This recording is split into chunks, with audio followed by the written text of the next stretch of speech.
আসন্ন 12 তারিখ নির্বাচনে 14 আসনের প্রার্থী ইঞ্জিনিয়ার সঞ্জিতা ইসলাম তুলি পক্ষে আমাদের গণজোয়ার সৃষ্টি হয়েছে এবং আগামীতে আমরা ভূমিধস বিজয় অর্জন করব ইনশাল্লাহ।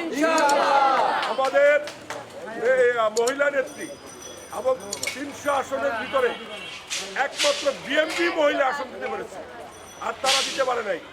এই জামাত তো দিতেই পারে নাই, তারা আবার মহিলা নিয়ে বড় বড় কথা বলে, সমাবেশ করবে, এই করবে, সেই করবে। কিন্তু তাদেরকে আমরা বয়কট করতেছি জামাত ইসলামীকে।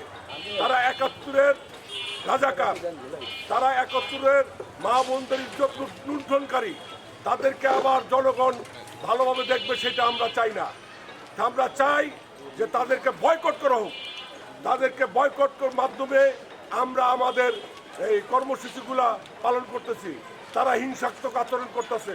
কালকে শেরপুরের ইয়াতে একজন জামাতের লোক মারা গেছে, কিন্তু তারাই হিংসাত্মক আক্রমণ প্রথম করছে এবং তাদের এই হিংসাত্মক আক্রমণ থেকে আমরা প্রশাসনকে ভালো আপনাদের এই লেভেল ট্রিটমেন্ট করার জন্য বিশেষভাবে অনুরোধ করতেছি আপনাদের মাধ্যমে।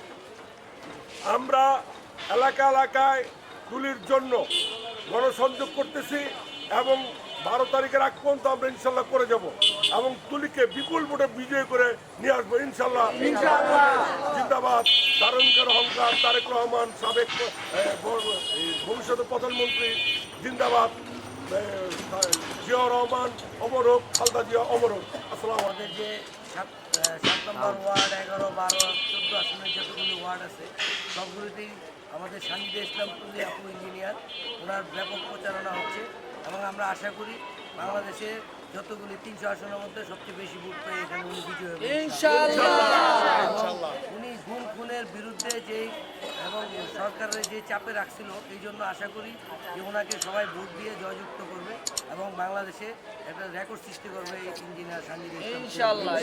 12 তারিখে সবাই সকাল সকাল ভোট দিতে যাবে এবং ভোট দিয়ে সবাই তুলি আপুর জন্য দোয়া করবেন ইনশাআল্লাহ। বাংলাদেশ জিন্দাবাদ, বাংলাদেশ জাতীয়তাবাদী দল জিন্দাবাদ। আমাদের প্রচারণায় কাউরে জান্নাতের টিকিট দিতে নামি না। আমাদের নেতা জননেতা তারেক রহমান এই পর্যন্ত বাংলাদেশে কোনো নাগরিককে এই প্রতিশ্রুতি দেন নাই যে জান্নাতের টিকিট দিবেন। আমরা সুন্দর বাংলাদেশ দেওয়ার জন্য কাজ করব।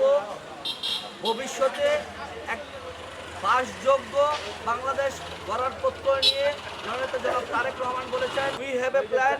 আমাদের নিয়েই প্ল্যান করবে এবং এই প্ল্যানের মধ্যে 31 দফা আছে, 8 দফা আছে। এই 31 দফা 8 দফা বাস্তবায়ন হলে ইনশাল্লাহ বাংলাদেশ হবে একটি অসাম্প্রদায়িক বাংলাদেশ। বাংলাদেশ হবে একটি পরিচ্ছন্ন যোগ্য বাংলাদেশ। বাংলাদেশ হবে একটি সবুজ বাংলাদেশ, যেখানে হানাহানি, রাজনৈতিক বৈরিতা থাকবে না।